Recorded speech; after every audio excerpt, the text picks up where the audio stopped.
can turn the world on with a smile. You can take a nothing day and suddenly make it all seem worthwhile. Well, it's you, girl, and you should know it. Each place and every little movement you show it. Love is all around, don't need to fake it. You can never down, why don't you take it? You're gonna make it after all. Hi everybody, Jodie Emery here on Thursday, January 27th with my weekly update. And it's been a relatively quiet week, which has been pretty nice, but there's a few things to let you know about. Marc is doing fairly well still. I just talked to him on the phone. I'm flying down to visit him this weekend, so tomorrow on Friday. And we get to have pictures taken together because the last time that Marc and I were visiting, the people working in the prison asked us what we would like to improve the visiting, and Marc said that he got photos taken at the federal prison, so they've introduced that. So Marc and I get to take pictures, which will be nice to have since it's been a long time. And he's still probably working really hard, writing, reading, and doing all that same stuff, but just waiting for the U.S. to announce its decision on his transfer application. So we expect that in about a month.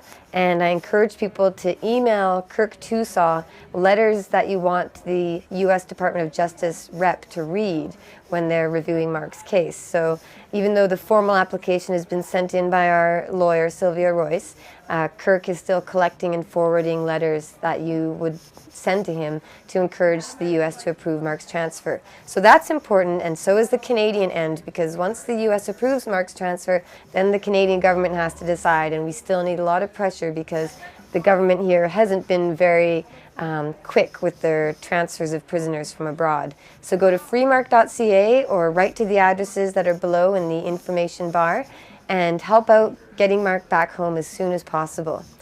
I might be in an election at some point soon. I decided not to run federally with the Green Party of Canada because the person I was set to run against is the Liberal Member of Parliament, Mr. Ujjal Dosanjh, and he's been a fantastic help to us with Marc's transfer application and petitions, so I just couldn't really, in good conscience, run against him, especially because he got by with only 10 votes in the last election. So I would prefer to see him over the Conservative candidate in that riding, and seeing as the NDP federally has been a great help to us too, with Libby Davies particularly, for Marc's transfer, I can't really run against them because they've helped so much. And the Conservatives hold Marc's life in their hands, so I don't really want to criticize them during a federal election. So I decided it's best not to run with the Green Party in Vancouver South.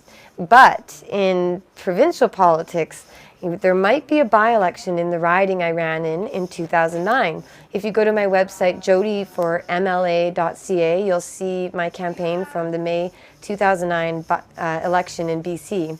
So I might be running in that riding again because Kash Heed, the Liberal candidate who won and became Solicitor General of British Columbia, has been kind of embroiled in some controversy and scandals. So if you just Google his name, you can read all about it. But basically, he might lose his seat, which means there might and will likely be a by-election in Vancouver-Fraserview, the riding that I hold as the BC Green Party candidate. So there might be an election on a provincial level, which I would engage in.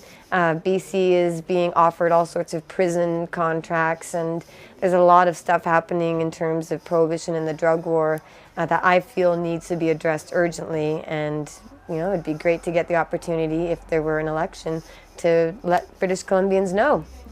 The next thing I want to let you know about is that the Hempology 101 Club at the University of Victoria, started by Ted Smith, the amazing activist based in Victoria, BC, they're holding their 12th annual convention at the University of Victoria. And that's happening on Sunday, February 20th from 1 to 4:20. The Cannabis Club, they have meetings all the time and educate people, and every time at 4:20 they go out into the University of Victoria grounds and have a big smoke circle and all come together and remember the drug war victims, and it's really awesome, the community that they have there. And Marc has spoken at the conventions before, but this year, our very own editor from Cannabis Culture magazine, Jeremiah Vandermeer, will be speaking at the event, as will our good friend and cannabis historian and author Chris Bennett. So you can come see them and the other speakers at this awesome event at the University of Victoria Hempology Conference, the 12th annual event. So I'll be there too because I want to check out Victoria. It's been a bit of time, and hopefully Greg will come too with the Pot TV camera, and we'll document some of that so you guys can see what's going on the island off of Vancouver. And finally, another reminder about the CannaMedFair happening February 4th to 6th.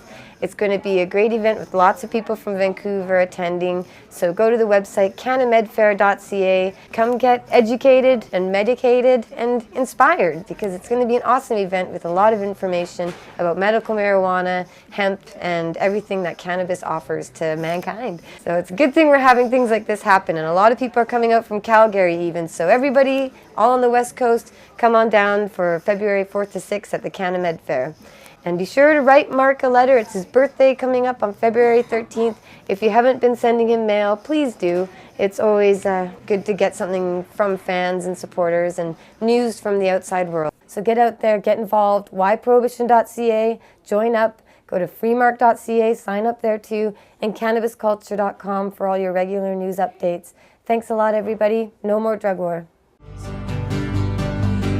Yeah, free Marc Emery, free Marc Emery, back to Canada where he belongs, where he belongs. Oh.